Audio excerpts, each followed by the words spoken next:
Good morning, everyone. I'm Feisal Khan for FLK Global Report on this Monday morning, March 11th, 2019. It's good to be with you and to have you with us. My co-host, Cindy Smith, and her daughter, Gabrielle. Let's get started. A cashless society. To me, this is scary for several reasons.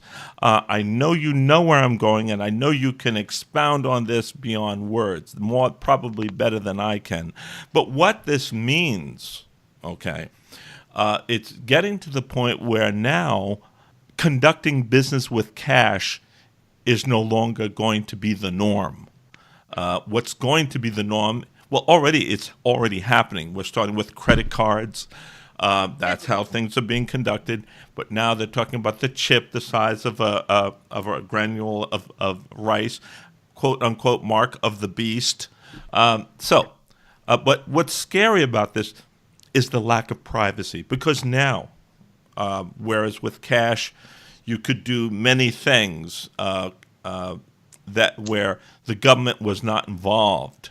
But now, like for instance, bartering, what have you, for instance, if I wanted to give you money under the whole auspices of this new method of conducting business without cash, being in a cashless society, the government knows every move I make and every move that you make. Any transaction whatsoever. They know. Now, here's the thing. In India, it is said that 90%, they have it practically down to 90% of the population are on this, I forget the term. It's a term or method by which they remain cashless, and everything is done through this system. Right. Whereby the way you conduct it, they can turn off your card, they can turn on, they have complete control of you. Your thoughts, Gabrielle?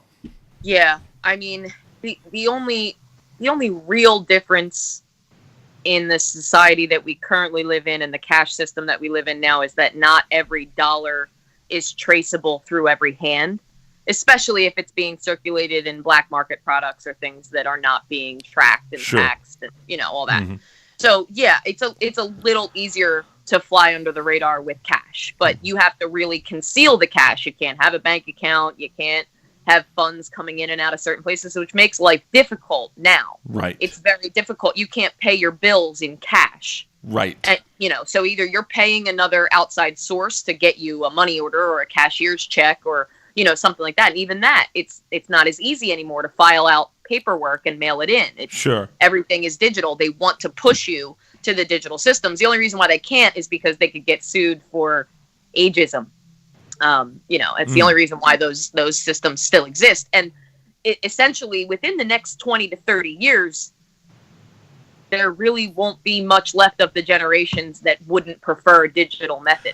Yeah. So it's slow. I mean, it's very quickly within my lifetime, I imagine it'll be gone. But the reality of it is, as far as the representation for the dollar amount, there is no difference. The gold standard went out the window decades ago. The money's worth nothing. It's a little literal paper representation of a contractual agreement between people that exchange goods and services. It's just a word at this point. It's just a piece of paper. It doesn't really hold any value outside of the people who printed it and circulated it. But the digital aspect and things being controlled and tracked completely, it is scary. It is scary, and the fact that it could be turned off, or if the system were to fail, or the banks were to collapse, anything like that, it's then what happens, because there is no physical withdrawal that can be made in scenarios like that. That's right. There's no rushing there's no bank rush going on, because it's not going to happen. And also, I think, hence this whole subject of Bitcoin started coming up. But now they're talking about Fed coins. Now that's even more maniacal, because at least with Bitcoins, you had a little more flexibility. With Fed coins by the Federal Reserve, it's not going to happen where you can get around them whatsoever. It is, it's which not is going to happen. That we live in now. But not to the extent It's going to be. I think. I think right now we're still able to have a little flexibility with the dollar right now, and which is going to be soon to be outlawed, and it will be. Because Sweden, Norway, all these various countries, they're doing away with the cash. They don't, and some places it's illegal to have cash or coins, and that's frightening. See, because now what you're doing is you're taking away my privacy. You see, and I have a problem with that. Now, the inclination of millennials and Generation X is to be inclined to go for the digital format because it's convenient.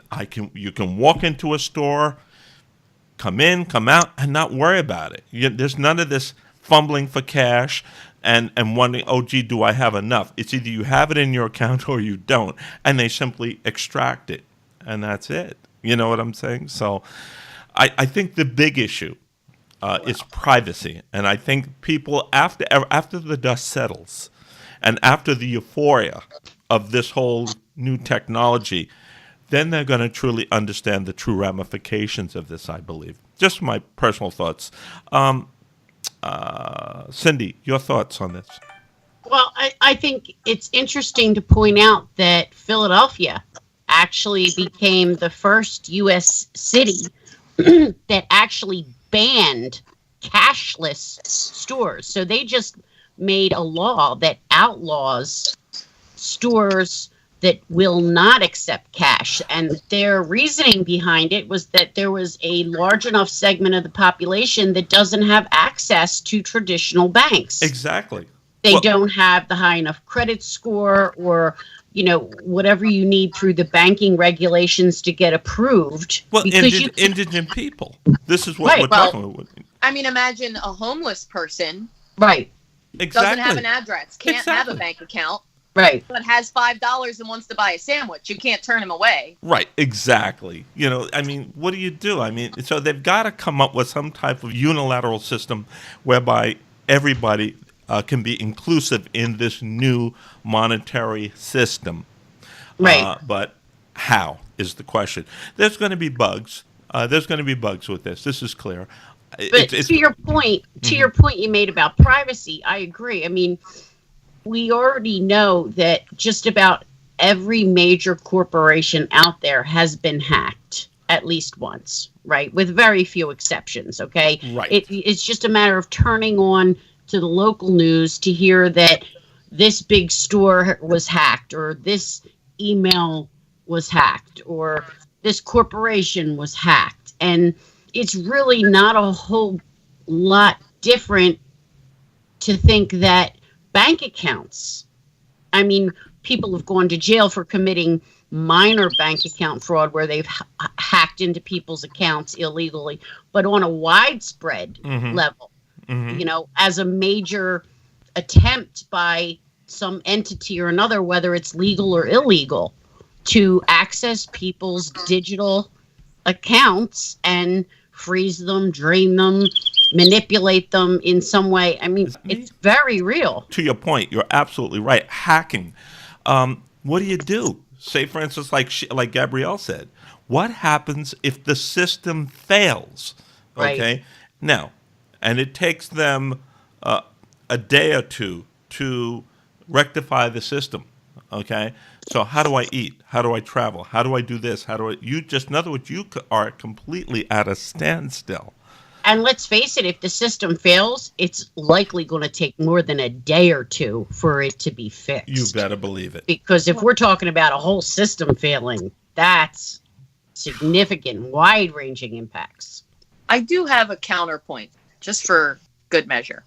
I genuinely believe, though, that right now the reason why the automated and the digital system is being pushed is because the people in power that are not of the millennial and Gen X generation seek to take advantage of the Gen X and millennial need for immediate gratification and instant transfers of funds and payments that are digital where you don't have to fumble for cash.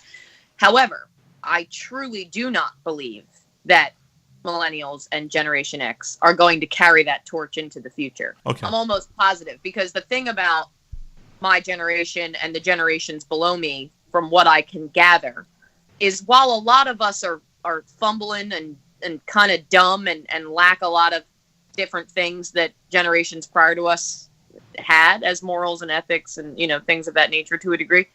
The one thing that I will say unites all of us is our understanding that what has been done before us and what is currently being done to us now is not permanent, and that we're actually more technologically advanced and more capable than the people who are running the systems right now. Yes. And when we graduate to that point, the whole thing's going to flip on its head. Interesting. Wow. I genuinely believe that. I don't think that it will remain, because it's inevitable that there would be a collapse. Mm-hmm. It's inevitable that there would be problems. It's inevitable that it would be able to fall into the powerful hands of a few. Uh-huh. And I think that that's another thing that I'll see within my lifetime is that eventually, when the majority of my generation becomes the leaders of the free world, a lot of the systems that have been implemented and exploited for decades now will be gone. Very interesting thought. Yeah. Yeah. Yeah. Well, I hope you're right. Me too. I do too. I hope you're right. I'm rooting for you.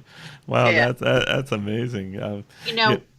There's factions over in Europe and Asia that claim the reason that this big push for all digital everything, digital currency, digital bank accounts, digital, is because the paper money that we're using now has nothing behind it. Nothing to back it up. It is empty. It's like the emperor's walking down the street with $1 million wearing no clothes. Right. Wait. Right. So my favorite thing, and you touched on it for a minute, my favorite thing to remind people of, or maybe just like insert the thought into their head every once in a while when I talk about this kind of concept and debate, is that right now, across just the United States, if every person that had money in a bank account in their local branch, if everyone went to their local branch and stood in line and attempted to pull out all of their money, we wouldn't get to the 10th person in line at every local branch in North America before all of the banks ran out of actual money. Wow. That's true. That's true. Paper money. Okay. Thus, the curtain would be pulled back and the whole thing would be exposed, because we're already digital. There's already not enough money. There's not enough paper or coin money to represent the amount of digital money that exists just in the United States. Right. I agree with that. I just read a paper the other day. I can't remember who published it. It was a major news publication, though, that was talking about the world. The world as a unit is $711 trillion in debt. Right. My question to that then is to who? Yeah. The Klingon? If the whole world is $711 trillion in debt, to who? Yeah, nobody asks that question? No, what? Yeah, so it's funny, because it really is complete illusion at this point. And that's why I was saying that my generation and the generation a little above me and the generations below me are aware of that. Okay. We understand that it's a scam. We know we're getting scammed. We know that interest rates are a scam. We know that student loans are a scam. We know that the healthcare system is bust. We know we are feeling the ramifications of this just as much as our elderly counterparts are. And the vets. Anybody who's on some kind of public assistance or using government programs to get where they need to go. Is aware of the crap that surrounds this whole thing. So that's why I say I think inevitably, when enough of us become the leaders of these programs and generations, and it will change, because I don't think we're going to stand for something that doesn't actually exist. Like it's smoke and mirrors. Yeah, really. It's complete smoke and mirrors. So the reason why the older generations are scrambling to push for everything to be automated and digital and take advantage of what's happened sociologically with my generation and the generations below me, with the instant gratification and the technological advancement, social media, and all of that. Because they're like, oh, we'll just give these kids clickbait, and we get to control all their money, and they just click things, and we give them shots of dopamine every time they get a like on their Instagram post, and they send money to their friends, or they hear that little Cash App noise go off. Like it's a play on that. We're aware of it, but we're just not. There's not enough of us in charge yet to be able to do anything about it. I got you. And that does make sense what you're saying. Because I know for damn well that it surely isn't for my generation. That's for sure. Right. Our generation. Because half my generation doesn't even know how to operate half this stuff, all the technical whatever. It's just, so it has to be directed towards the millennials and X. And just to add to another layer of this onion, we're the ones hacking. We are the ones that are hacking the systems. Yeah. We're the ones that are shutting down corporations. Right. We're the ones that are going in the back door on these, you know what I mean? And exposing things. I mean, Edward Snowden was what, 20? Right. You know what I mean? Like, I'm not condoning. I'm just saying, the younger generations are the ones poking the holes in the cheese and going, this is a bunch of crap. Yeah. I'm not saying they're doing it in the best way, or that their message is getting across, or that, it's a positive thing, but it's very interesting conversation. I'm so glad that your observation is spot on. Definitely. Your observation is spot on. And absolutely. And it's exactly true what she says about the banks. If you think about it, if you have in the past 5 to 10 years ever received a check that was more than $3,000 or $4,000 and had to go to the bank to cash it, boy, are you in for a rude awakening. Right. I've had it happen twice. I've had a settlement from a legal issue, and I've subsequently had transactions in that amount as a refund because of a real estate issue. And you cannot go to the bank, neighborhood or metropolitan or otherwise. You cannot walk into a bank with a $6,000 check it from that bank and get it cashed. You cannot. You have to call. You have to alert them that you're going to do it. They tell you that they'll need X amount of days to get the money in the vault to pay you. Really? Automatic hold. Really? Absolutely. Yes. Absolutely. Well, you know what's funny is that this is actually not a recent thing. Maybe the increments of money have changed over the years, but Johnny Cash very famously went to the bank when he was down and out, doing drugs, spun out of control. Yeah. Right. Very famously went to the bank with a $125,000 check issued from the bank in his name. The teller would not cash it for him, told him that they would have to put an automatic hold on the check. He tore it up and threw it at the bank teller. Yeah. Wow. Yeah. You're not entitled to your money just because it's your money, because technically it's not your money. Right. It was money that was issued by the Federal Reserve, that was borrowed at an interest rate from the United States government, divvied out to the public, and has been circulated through multiple people and corporations and publications and private businesses and union businesses before it ever entered into your hands. So you're on clause number 9,227 of that dollar bill. Wow. Right. Wow. It's just a legal binding agreement that is instant. There's an instant automatic contract that comes along with having it, possessing it, and using it to purchase something. That's true. Yeah, I think the moral of this story is that we should have kept all the money under the mattress. Under the mattress. Yeah.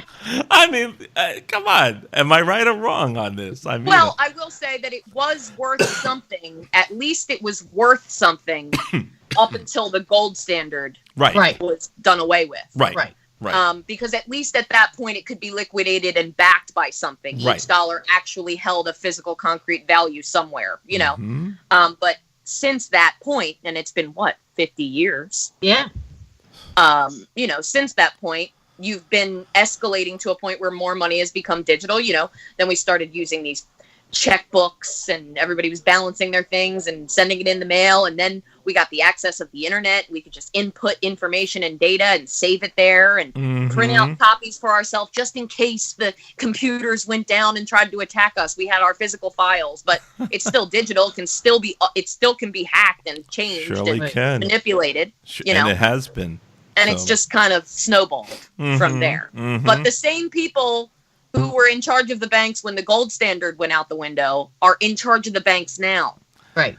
Yeah. So that's also, there's a vested interest in keeping this information from the general public. Yes. Right. Very informed you are indeed, and you brought a lot to the forefront for those that don't know. I mean, this is an education for a lot of other people as well as myself, some of which I already knew, but some that you're informing me and I'm enlightened on. So thank you so much for that, Gabrielle.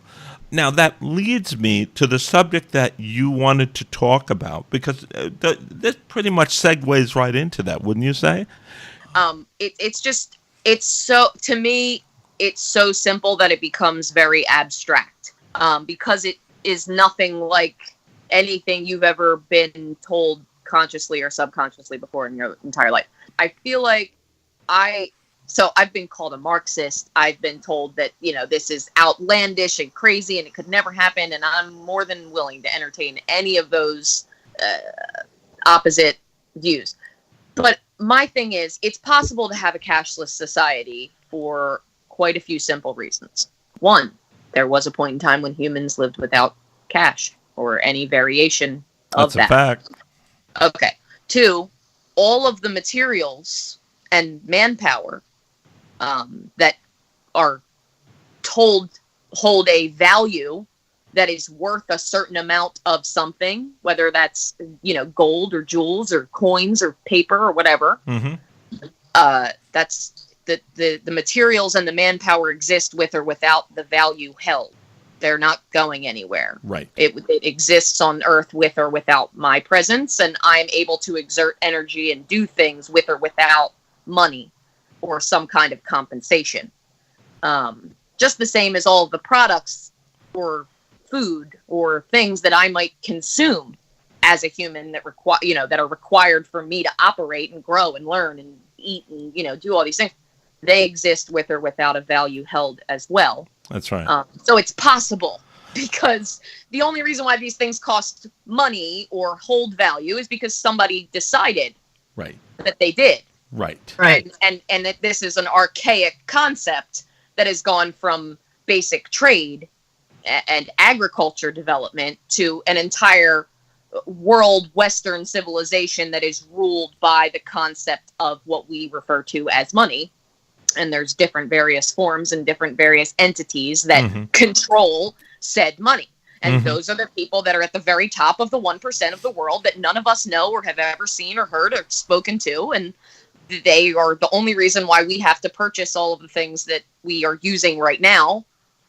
Right, So, exactly. Yeah, I mean, it's basically that there is a way, 'cause the first thing that people always ask me is, well, nobody would work if you weren't going to get paid. Why would anybody get up and do anything, if you didn't have to? And I'm like, okay, well, as a human who has been ushered into this century and is aware of how we've been living, I would have to do some things. I would have to make sure that my shelter is intact. I would have to make sure that I eat. I would have to make sure that I'm clean and that I have all of the things that I need to get myself through a day. Maybe I'm an artist. Maybe I'm a construction worker. Maybe everybody's got talents and skills. And this is something that's harped on in our society and praised and celebrated, right? That's right. We've got athletes and I'm an artist, okay? We got athletes, we've got performers, we've got artists, we've got all these different people that we celebrate and that make millions and billions of dollars that we work for, quote unquote, because of money. Right. Why wouldn't any of those people do the thing that they enjoy and that they are talented at with or without money? Because I'll tell you right now, I mean, I'm not famous by any means. I don't make exuberant amounts of money doing the thing that I'm good at and that I love to do, but I do it nonetheless. And the same thing. So, Right. So, like, here's the thing. Somebody wakes up and is, a child and is growing and decides that they want to be a doctor. Somebody decides that they want to be a mailman. Somebody decides that they want to be a cop. They want to be a nurse. They want to be a, teacher. They want to be, all of these things could still be possible without the exchange of money. There's no reason to think that all of a sudden the cogs in the wheel would, screech to a halt and nobody would ever do anything again. But I do understand that we're talking about undoing thousands of years of culture, which would probably take. Dream with me, please. Audience, hang in there. Hang in there. I know you can do this, folks. I know you're capable. Hang in there. Here we go. Time travelers, or those that have claimed to time travel, have come back and said, whether you believe it or not, that what Gabrielle is referring to will eventually be a reality. Now, what does that mean? Is that there will be no need for money. You will contribute if you want to eat. You will contribute what you do. What is it? What talents you have, you will contribute to society, and that will be accepted as a type of bartering system for you to eat. That's what I'm hearing on in the subculture grapevine, as it were. Well, I think that it could go a lot further than that, to the degree that I wouldn't want somebody controlling my food in this scenario either. So I feel like, it would also require a lot of education. And like I was saying, it would require a lot of unlearning and a lot of relearning and a lot of learning new skills. Exactly. And new understandings of how to coexist with other beings and other entities on the planet and just living things in general, and understanding that you are a part of that. You are not, humans are the only living thing on planet Earth that live at odds with nature every single day. We erect structures, we travel through winds and fly and do all kinds of crazy things that defy the laws of gravity and physics and nature. And that's great. I'm not saying that I'm not proud to be a human because of those things, but we look a little ridiculous when you look at all of the other species that are living on planet Earth that are just like, tra-la-la, this is our life and this is what we do and this is what we contribute. And humans are over here like, we run shit. And like, sorry, pardon my French, but like, that's it. Humans are over here just like completely maniacally egotistical, like we are the end all be all of all the things. Well, it's the whole egocentrical thing of I want to be a god. That's what that's all about. We're full of this self grandeur that it's all about us and that we are our own god and that we can do anything. We can defy nature. We've always been on this quest for centuries. But here's my thing: is that the mark that humans have missed as a whole is that the only way to achieve freedom is through discipline, and something like this to work requires more than the honor system. It's not Marxist. It's not communist. It has nothing to do with Marxism, and it has nothing to do with. It requires a level of empathy and intelligence that, up until now, has been completely stifled and is part of the human existence, but it's treated as some like wackadoo self-help book guru scenario, give me all your money type of thing. But realistically, there's those stories exist for a reason. The message, that feeling everybody gets when they look at the sky, like it's undeniable. There's a connection. There's something there. People enjoy camping and going into the ocean, and there's a reason for those things. But like I said, I think that it would take a lot of relearning human history would be a requirement. And I have we would to have to concur be honest with you. I have to concur with that, because I think basically as a peoples on this earth, we're quite ignorant. We really are. We hate to admit it, but we are. Right. And only certain people like you and I and Cindy can see it and admit it. Because this clearly, if somebody entertained this conversation that we're having now and said, "Oh, gee, oh, there's that socialism. Yes, that's leftist thinking. Oh, give me a break. It has nothing to do with that. Yeah. This transcends any of that nonsense. It really does. This is a whole different way of thinking, a whole different concept. And it has nothing to do with the propagation of socialism or Marxism. It has been documented, or at least proposed, that aliens have indicated that they don't go through this nonsense that we earthlings do about capitalism. Everybody has. There is no such thing as not having. What does that say?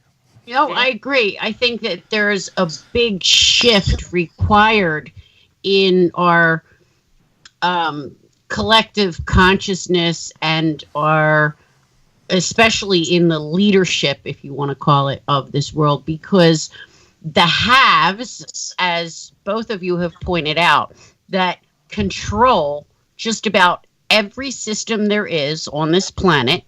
You name a system, it's the people who have all the wealth and all the power that control it. Mm-hmm. They have this fundamental disgust of the average human in the sense that they consider us almost like, I don't want to use the word slave labor, but the word sheep has been used a lot, okay? Cattle. That they are the,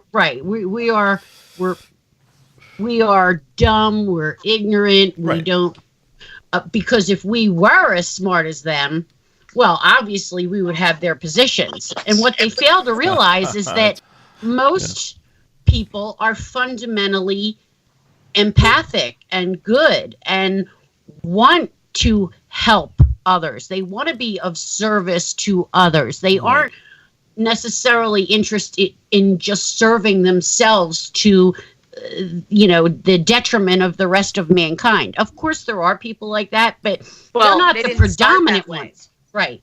They're not the predominant rulers. And it really requires a change in thinking and an acceptance that the average everyday person, if they were provided with their basic needs in a comfortable manner and guaranteed, they all have gifts and would be happy to contribute to society and their fellow man without feeling like they had to go to this drudge of a job that they can't stand just because it enables them to keep the roof over their head. Exactly. If they knew that roof was going to be over their head and they could give of their own gifts, they would gladly do it. And that's the thinking pattern that has to change. And I will tell you that, to my earlier point, my generation and the generation below me and right above me have the highest, this is a wild statistic that relates, have the highest percentage, and is rising, of women who are choosing to give birth outside of a hospital with a doula in home. And the reason for that is not because it's more pleasant or it's better for the baby or it's some kind of spiritual experience. The reason for that is because their child doesn't get a birth certificate and a number. Right. Ah, very interesting. Right. And that's a very conscious choice to make. And it's a percentage that is growing rapidly. I wasn't aware of that. Oh yeah. So, and the reason for it is because they don't want their children to be born enslaved to a system that they may or may not want to be a part of. Right. I see. But yeah, I do really, again, I truly think that hopefully a few decades from now, these systems will be all but forgotten. Yeah. I hope aside, because we don't want to be a part of it. We are, I think that my generation is probably the first generation, because of what happened in the Depression and the subsequent decade, and then the 50s and the push into the hippie movement, and, right? Societal justice and reform and change. I think that my generation is the first generation to realize that we were born into a system that we didn't have a choice to be a part of or not. Right. Right. It's Western civilization has spread so far that the people that exist in it, most of them don't even realize that that what I'm talking about is a thing that was implemented long before we were here, and that we were born into it, and there's really no way out. You can get as much money as you want and go as far away remotely as you want, but you still can't really escape it unless you want to go, live as a monk or in an Aboriginal tribe somewhere where there's no contact with Western civilization. But even those are like, a couple hundred people left on planet Earth that live like that. Right. I have to concur with you on the fact that your generation is definitely remarkable and atypical because, in fact, it is your generation where we are starting to see a certain metamorphosis and change. Now, our generation, your mother and my generation, we had similar thinking, but we weren't as active on it as you guys are. I think that your generation and X are going to be the major game changers. What do you think, Cindy, on that? And then I'll get to you, Gabrielle. I agree. I hope that that's true. And I think that they've had enough of a genetic predisposition that's been passed down to them from generations before, like ours and our forefathers, that it's finally gotten down to the point where they're waking up and they're very consciously aware that every single system is rigged and broken. Right. And it's most of these systems are rigged and broken in their detriment, not to their favor. Right. I mean, the majority of her age group and younger, they're not out there, blowing up the world in fame and fortune. And most of them are living at home still because it's such a struggle, because it's become overwhelmingly negative for anybody who's not part of that ruling class. And they're strong enough. And I think that if you combine their coming of age on this planet with some of the other things that are happening esoterically in the universe, as far as the planet itself going through a transformation, you combine those two things, and I hope that it actually will melt into a pot that will turn in humanity's favor. Gabrielle. Yeah, I feel like it's happening. And but do you think that you're you kind of said it's your generation and yeah, I mean, we only really, I can say that I think the reason why our generation was able to pull together a little bit better and hit a little bit harder was because of technology. Yes. We all have the ability to communicate so much easier than you all did. Yes. You know what I mean? So that's true. It makes it a lot easier to group. That's a good point. To gather and to organize. That's very good point. Very good point. Yeah, I mean, like, we can organize worldwide. Right. Right now, just like we are right now. You know, 3 people, different places, all coming together in one, situation to be able to speak. So you could do that, 20 million fold and have as many people as you want join into a conversation like this. Well, case in point, it was amazing. We realized the power of social media when corporations weren't acting right, and then we raised opposition, and you got like 1 million or 2 or 3 million on a petition, and all of a sudden they just kind of backed down. Yeah, whoa. Okay, sorry, my bad. Right, we'll fix it. We'll change it. So you're absolutely we'll fire that guy. We'll do, and that's what I'm saying is like all these movements and all these things, and it is positive. I mean, obviously, it always gets skewed one way or the other, and the media flips things, and people go crazy, and not everybody represents the right thing. You can claim to be a part of a movement all you want, but if you don't really adhere to the ideels of that movement, then you're a scourge on that movement. You make other people look bad, and that it sucks. Well, hence, with now this whole brings up a whole nother subject too with the Me Too movement. Now, okay, I understand what that's about, and I've got that. Men got away with so much years ago. This generation made the difference, and it is. Yes. Undeniable. You cannot deny it. No. You see? So, through multimedia, all of a sudden the world became... I mean, I think of the world now. The world is so much smaller. Mm-hmm. Well, I mean, everybody has a voice. Or at least everybody has the ability to access their voice. Exactly. and it is a bit easier to do something about it and take action and stand with other people and digitally sign things and represent, And hence you have the opposition from governments like Saudi Arabia now that are threatening to cut the internet strings. Russia is talking about it now. Yeah. They want to cut the ties on the internet because it is a threat. It is a threat because it means uprising, upheaval. It means change. Right. Okay. But what will happen is that the people who are being told that they're going to have something that they've always had removed from them for no other reason than the people who have it want to be able to keep it for themselves. Right. Yeah.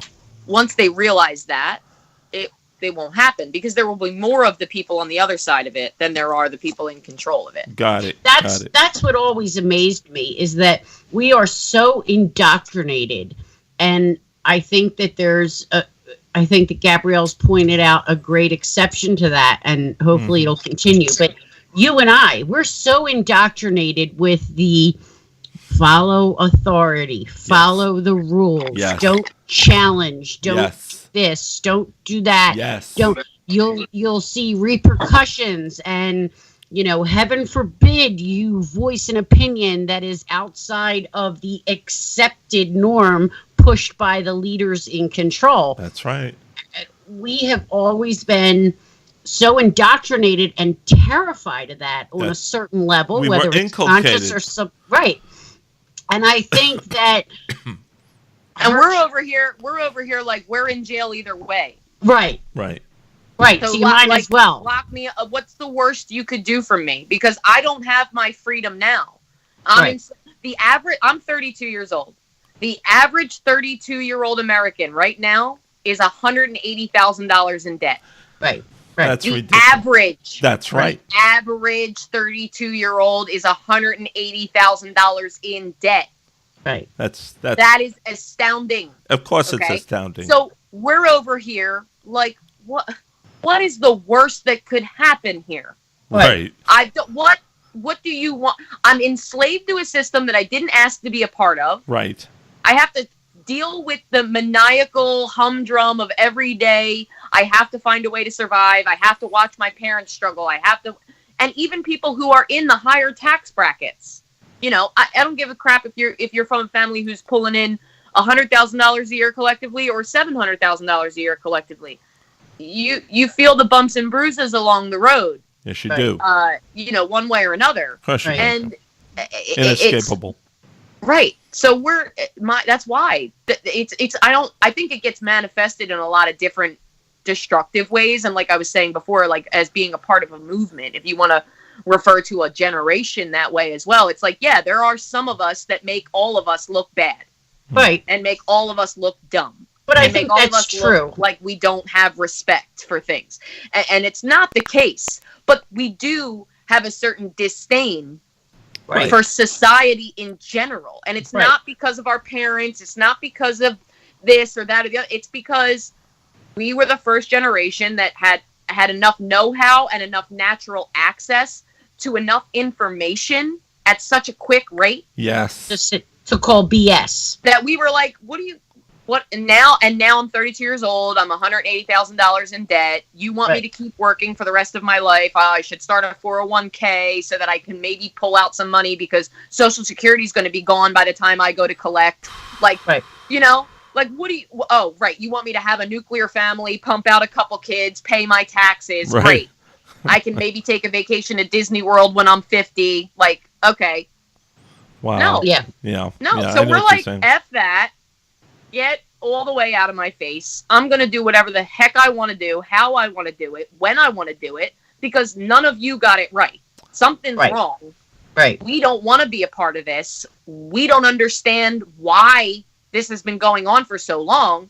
And we just realized that there are more of us than there are of you. Got it. So slowly but surely, and like I said, there's plenty of people that make us look bad and don't adhere to the old rules, and it makes it difficult, but there's always going to be that variable. That's a given. Right. But for the majority of us, we choose where we spend our money on purpose. You know what I mean? Yes. We use apps that work in our favor. Right. We try to become educated without putting ourselves in insane amounts of debt. Right.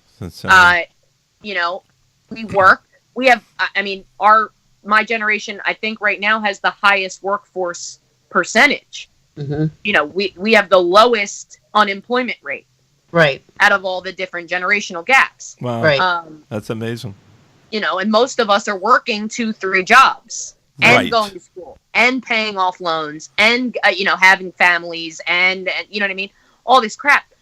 And yeah, I just don't see it. You know, by the time my generation is 55, this whole thing is going to flip. You know, I hope so. Guaranteed wages, a guaranteed living wage is absolutely going to happen within my lifetime, within my generation's power. A guaranteed on backed money that's probably not going to be done through the Federal Reserve will happen in my lifetime. You know, the do away with the Democratic and the Republican parties. Yeah. And the mess that has been made of the Constitution will be gone. You know, all of that will be amended. I am hoping so. Right. And then, you know, better checks and balances and better educational systems that allow people to step out of the fog, stop passing down generational trauma, and you know, work on being better humans instead of better citizens. Yes. Right. Because it's all Could you imagine I just so that? happened to be born in Philadelphia. I had no control over that. My parents had no control over that. Like, this is where I landed on planet Earth. Right. Somebody else landed on the other side of the world at the same time as me, and they had no control over that either. Right. So why are we arguing about things that have nothing to do with anything that was in my control? Well, I think that that's brilliant. I mean, if we stop, if all the systems got to the point where they required the participants to be better humans instead of better citizens or servants of the system, a lot of these things would naturally solve themselves. Yeah. Yes, I have to concur with you. What a fine assessment. I mean, you know, and I hope this all comes into fruition. But it will. You know why I believe it will? Because we are in a state of metamorphosis right now, where things are changing right before our eyes. These are by far, for baby boomers and the like, these are the most interesting times to be alive and to be observers. It's true. You know, it's true. Because we're on our way out. You guys are in it, and the exes are on the way in. You know what I'm saying. You guys got a whole lifetime to make these changes, and we're wishing you all the best, to say the least. Absolutely. Yeah, this has been a great discussion, and my feeling is, now I've been around for 65 years. I notice a marked difference in terms of filtering mores from various generations. I mean, in the 50s, there was much more respect than there is now. 60s, it was, you know, you do what you want. In the 70s, it was a disco, and everybody did this, that, and everyone. Is that there's been a big change in people's behavior, people's filtering, people's mores. My question is why? Well, I think that's a loaded question. It sure is. There's a lot of different reasons. But hey, you know what? But I know you can handle it. I know you both can handle it. My personal take is that we, the planet itself, is going through a fundamental change, a shift of some sort, and that's pretty evident by all the geomagnetic changes that we see, by the way. The predictions of earthquakes and volcanoes, the activity of general climate. The Earth itself is going through some sort of fundamental change. That being said, the inhabitants of the Earth, which primarily the sentient beings here are humans, at least as far as we talk about, even though a case could be made that every living thing is sentient to a certain extent, they were affected and impacted by these changes. And that's part of the equation. Okay, so part of the equation is that there are higher vibrational frequencies that the Earth itself is emitting, that our galaxy we're receiving more higher vibrational frequencies from the galaxy itself, the universe itself, okay? And that it is impacting directly and indirectly the DNA and the emotional state of humans. But that's not the entire picture. It's part of it. So in other words, you have some humans that are receiving this energy, this frequency increase, and it is helping them become more empathic, more caring, more consciously aware of their own actions and behaviors and what that does to other people. But then you have the exact opposite. You have people who the vibration isn't gelling with them, so to speak, and the increase in frequency is making them literally crazy and figuratively crazy, and it's affecting their nervous system. And that's quite the understatement, believe me. And it's affecting their biology and their, they don't know how to accept it, or they can't accept it, and it's not something that they consciously even understand. Yeah. And so they leak out, and the way they leak out with their energy usually comes in the form of some sort of rage. Yes. And there is a lot more rage that's evidenced. Oh. But like I said, that's not the whole picture. The other part of the picture is that you have people in power and people who are revered as celebrities, people who are looked up to by a certain segment of society that are acting in ways that no generation had seen before. Okay. Uh-huh. And so they have people who have the mindset, well, if so-and-so can curse somebody out and punch him in the face and whatever, and they're famous, well, then it's okay for me too. Right. That's part of it. Right. So it's really a layered conversation. Mm-hmm. I don't think it's one simple answer, but I think that we're starting to see a polarity develop. Okay, so as people aren't all middle of the road, we're starting to see a separation, a polarity separation, where you're going to have more people acting out in a negative way and more people acting out in a positive way. Good point. Gabrielle. Yeah, I'm a firm believer in the concept of yin and yang. Yeah. You really and truly can't have the high highs without the low lows. Yes. So as people grow and develop, like she's saying, in a positive direction, in an enlightened and informed and educated and empathetic direction, you will get the exact opposite output from almost an equal amount of people. Mm-hmm. So it can't get better before it gets worse.